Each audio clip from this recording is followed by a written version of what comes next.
आज हम बात करेंगे इतिहास के उस पन्ने की जो बहुत जरूरी भी है और उतना ही गहरा भी। 1947 में हुआ भारत का विभाजन।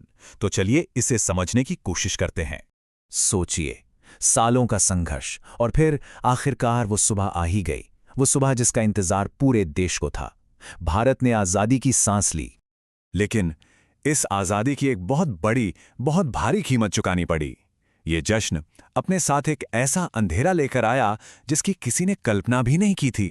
जी हां, यही था वो अंधेरा, इतिहास का वो सबसे दर्दनाक अध्याय जिसे हम सब विभाजन या पार्टीशन के नाम से जानते हैं। एक ऐसी त्रासदी जिसने रातों रात लाखों जिंदगियों को हमेशा हमेशा के लिए बदल कर रख दिया। तो सवाल ये उठता है कि ये सब हुआ कैसे?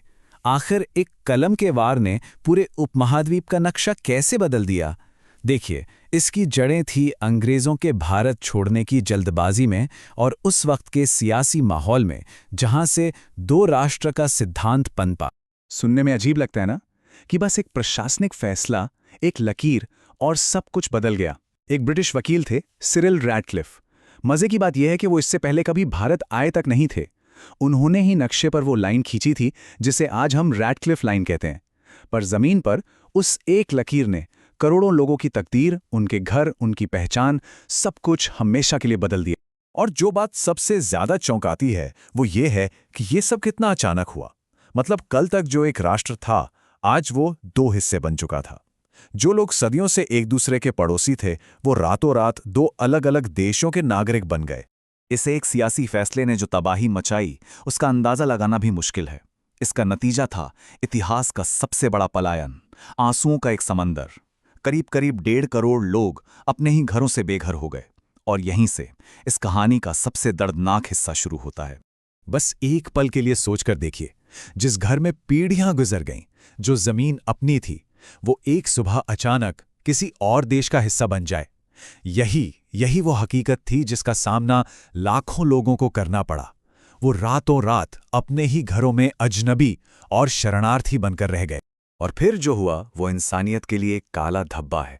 बंटवारे की इस आग ने दिलों में ऐसी नफरत भर दी, खासकर पंजाब और बंगाल में, कि सदियों से साथ रहने वाले पड़ोसी ही एक दूसरे की जान के दुश्मन बन गए। हर तरफ बस हिंसा का तांडव था। धर्म के नाम पर लोगों को मारा जा रहा था। अंदाजा है कि 10 लाख से भी ज्यादा लोगों ने अपनी जान गंवाई। लोगों को किसी तरह सुरक्षित जगहों पर ले जाने के लिए ट्रेनें तो चलाई गईं, लेकिन कई ट्रेनें कभी अपने मंजिल तक पहुंच ही नहीं पाईं। वो ट्रेनें हिंसा और मौत का चलता फिरता सबूत बन गईं, जिन्हें आज भी लोग मौत की ट्रेनों के नाम से याद करते हैं और कांप उठते हैं। सोचिए, उन लोगों पर क्या बीती होगी जिन्होंने अपनी पूरी जिंदगी एक आज़ाद, एक संयुक्त भारत के सपने के लिए लगा दी। जब उन्होंने अपनी ही आज़ादी को ऐसे खून में डूबा हुआ देखा तो वो टूट गए। खुद महात्मा गांधी, उनकी आंखें नम थी। ये शायद उनके जीवन के सबसे दुखद पलों में से एक था। लेकिन इतनी तबाही, इतने दर्द और इन खंडहरों के बीच भी कहानी खत्म नहीं होती, बल्कि यहीं से एक नई कहानी शुरू होती है। कहानी उम्मीद की, साहस की और राख से फिर से खड़े होने की। हाँ, ये सफर आसान बिल्कुल नहीं था। इसकी शुरुआत हुई शरणार्थी शिविरों से, जहां हालात बहुत खराब थे। लेकिन एक चीज थी जो लोगों के पास बची थी, और वो थी उम्मीद। और बस उसी उम्मीद के सहारे, उसी के दम पर एक नए भारत की नींव रखी जा रही थी। और जानते हैं, इस नए भारत की नींव किस पर रखी गई थी? वो रखी गई थी उस एक जज्बे पर जो इस पूरी तबाही के बीच भी जिंदा रहा, और वो था भारत का अटूट हौसला। हाँ, विभाजन ने देश तो बांट दिया, सरहदों पर लकीरें खींच दी, लेकिन वो भारत के लोगों के हौसले को नहीं तोड़ पाया।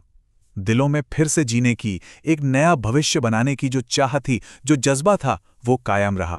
तो आखिर में ये कहानी सिर्फ दर्द और आंसुओं की नहीं रह जाती। ये कहानी बन जाती है दर्द को ताकत में बदलने की। ये एक मिसाल है इंसानी जज्बे की, जो दिखाता है कि सबसे मुश्किल हालात में भी उम्मीद कैसे जिंदा रहती है।